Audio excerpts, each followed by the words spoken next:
I'm Strider, your host here at Author in the Headlights, and I want to thank you for joining us. And today we have Brandi Forte, author, entrepreneur, great woman. Hello, Brandi.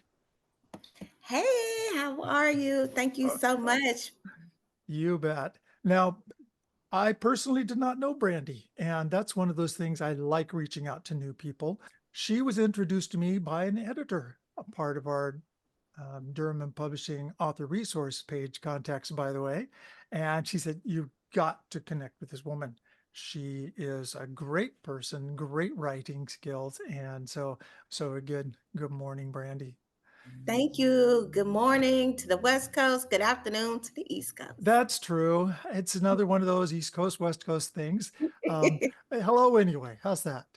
Hey, Now, now you have three books out there, of which two are connected. Is that correct? Am I correct?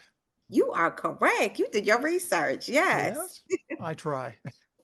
When I first started writing professionally at 21 years old, and when I first started writing, the books were about, they were like chick lit, happy go lucky, just the stuff that young women go through, coming of age stories. Um, my career started in New York City.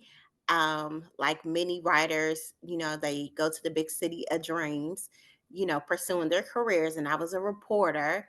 And initially it was just about life and fun and learning. And as I got older and started experiencing real life, then I started writing books like Free and Stronger.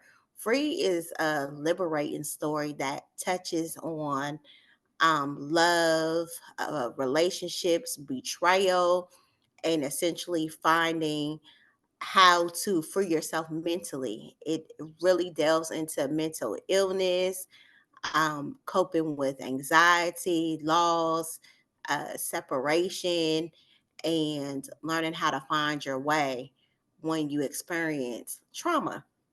Stronger, pretty much, and they're both based on a true story. They're based on my life stories.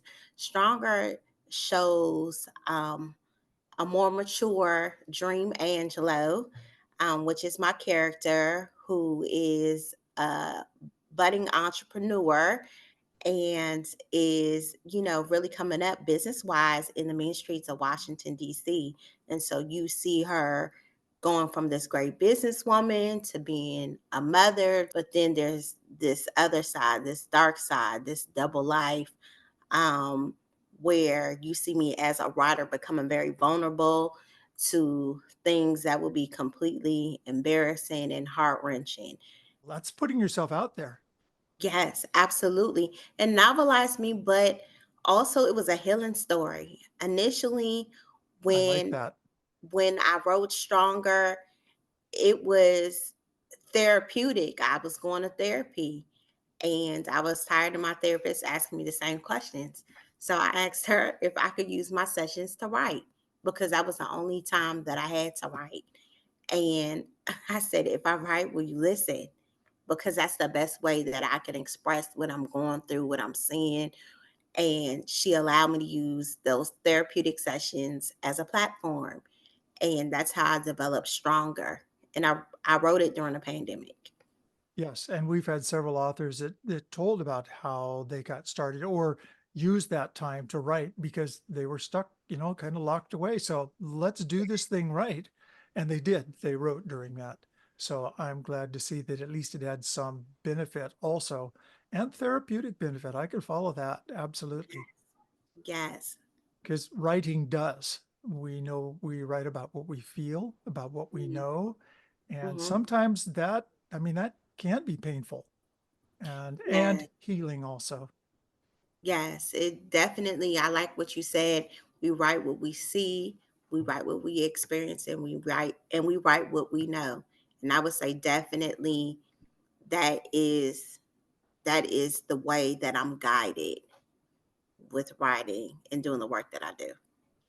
Now that is your 2 books, Stronger and Free in particular. What about Yeah. Half Chicken, Half Scholar? How does that one fit in there? So half chicken, half scholar, I wrote from what I saw. And it is a coming of age chick lit story of friends from college who are smart and scholarly. That's where you get the scholarly, but are kind of like chickens with their heads cut off. So it's like you have all the book smarts, but no common sense. And basically, in Half Chicken, Half Scholar, they all come together at a retreat, and the retreat is allowing them to become their authentic self. And what I found in writing the book, because I was in my early 20s, just graduated from college from Howard University, I realized that me and my friends, we were so smart, but common sense wise, we lack that. But also sending a message that it's okay to be your true authentic self. Well, you did a good job. You've got good reviews, and that says a Mhm. lot. Thank So you you. think there are stories of love and loss, often painful, but it's the story of Mm. returning back for a win as I Yes, read those. yes, yes. Stronger is, free was, even was free with me being vulnerable was free, and free was definitely a painful story to write. And the way that I wrote it, I started from the trauma. I wrote from the trauma to the liberation. Um, Whereas stronger, it was kind of like it's kind of like singing. I started off very softly, very poetic. Stronger is a very poetic written book because I was a poet by trade. And so I really wanted to create language that felt good. You can hear it musically and sonically, and you can visualize it. And then That always, also fits your personality. I mean, yes, it's obvious thank you. sitting and talking to you that that's going to come out in your writing too. And that has Yes, got to be a draw to readers yes, because, they connect with you. Yes, you've got an author's profile on everywhere and they connect with that. But the you that comes out in your writing style is part of you. Meeting you, it's an exact dupe. I mean, it is you. And those thank things build the you that you are and you pass that on. And now you do write from a black point of view, the world you. in that I can't do. I don't even try because that would be fake and false. I'm sorry. I just Yes, can't. I can yes. recognize it. I can enjoy it. I can go along with it. But you do it so well and with style. I appreciate that. Thank you. And I wouldn't even say just a black point of view. I would say from a woman's point of view. But there Um, is that also, and I can't do yes, that. absolutely. That balancing as a writer, because at the end of the day, it's the words. The words tell the story, right? Absolutely. So you have to acquire a skill set. No one can just wake up and become a writer. To me, in order to be a great author, you have to study great authors. Yes, absolutely true. Great writers are great readers because that's how Mhm. you get the feel of the timing and the beat and what's going to happen and what you want to happen and how it flows. I know that personally, I write and then I listen back to it, text to word so that it reads to Mm, me and I listen to it because oftentimes it sounds differently coming out in sound than it does when you read it. It's kind of yeah, I weird. The like mind does that. that. I like that method. So I listen to it and I will change up some phrasing because it's a little stuck right there. It worked fine when I was typing it out, but now that I'm hearing it back, it doesn't flow quite the same. So I rewrite Mm, that section. Going to tools of the trade and those things that worked for you as a writer. mm. What did you find anything that worked better than something else or something maybe that didn't work? What worked for me was not pushing the words. I wouldn't even call it writer's block, but it was kind of like, if I feel like I needed to write, then I would write. And like I can always tell when something is going to be good as far as the story that I'm writing, because it's not forced. It's not I have to meet this timeline, this deadline. It's, oh, I got that magic right now. So let me put it on the laptop. Um, what really works for me is environment. Having a quiet part of my house. Um, I love to write in coffee shops, even though I do have an office space. I like to separate that whole different environment. Home, I have an area where I write. My office is for business, but a good coffee shop is a very good vibe for me. So I've spent hours there myself.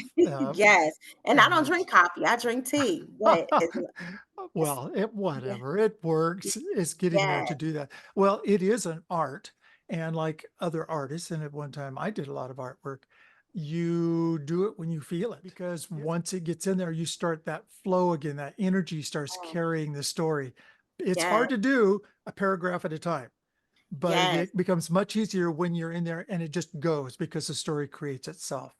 yes, and you kinda want for me, what motivates me is I want to know the ending.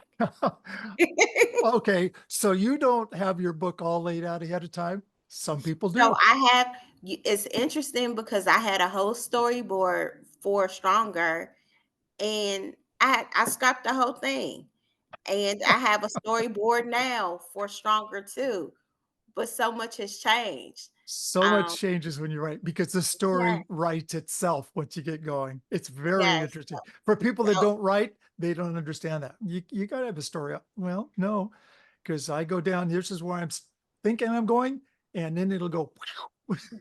yes, but it's always good, even for new writers to have, structure, to have Yes, outline, to have discipline, but they will find that sometimes it's not exactly the way that you foresaw it in your outline or your storyboard. absolutely, absolutely. Yeah. So what brought you to writing? So, since I was 5 years old, I was a creative writer. A lot of when I just remember growing up, kids wanted to be dancers and singers, and I gravitated to books. I wanted to go to the All right. library. I wanted to read. I fell in love with writing when I started reading Maya Angelou, Phenomenal Woman, in the fifth or sixth grade. And those words, oh my gosh, I got into Maya Angelou, Sonia Sanchez, and Tazaki Shangi for Colored Girls Only. And reading those words, I knew by the time I turned 11, I am going to be a writer. Um, and then when I went to Howard, I majored in communications and broadcast journalism. I selected a career that could help cultivate, my writing skills. And that was around age 18. And I just spent a lot of time just studying. So what's next? So I'm working on Stronger 2. It is a trilogy. Stronger 2 is more so what life looks like after loss. Also, Stronger got picked up as an adaptation from book to film. So we're getting ready to shoot a trailer in April, and That's we're preparing. awesome. Yes, Awesome. we're preparing for a film festival for this summer. So we're excited. Well, congratulations there. Thank you. And we're running out of time, unfortunately. Yes. I'm just going to throw this out there. This happens to be the start of Black History Month coming up, and it had nothing to do with you on the podcast whatsoever. But somehow it Yes. just seems, apropos. So I am Yes. so glad that we were able to do Thank this. you. Your Yes. books will be available on Durham Publishing's bookshop. If people can find them there, as well as wherever else they're sold, of course. Yes. Um, and that will be super. So they'll be there very shortly. We'll have your 3 books that are up, and we will wait for the next one. So do let me know when that gets out, please, Yes. and we'll get that attached also. Thank you. Thank you for putting yourself in the line of fire because of the kind of Mm. book that you have, the storylines you have, and Honestly, there could be a place where people take pot shots at you, but you do it with such style. And so Yes. it's graceful. And I really enjoy that. And the fact Me that you too. love what you're doing. And I want to say thank you so much, Brandy, for being with us. Thank you. And happy Black History Month. Happy Black History Month. I agree. Yes. And so Thank until you. next time, this is Strider saying goodbye from Author in the Headlights, sponsored by DurhamandPublishing.com. Check out Brandy's books there also. Till I talk to you again. Thank you. Bye bye. Sponsored by DurhamandPublishing.com.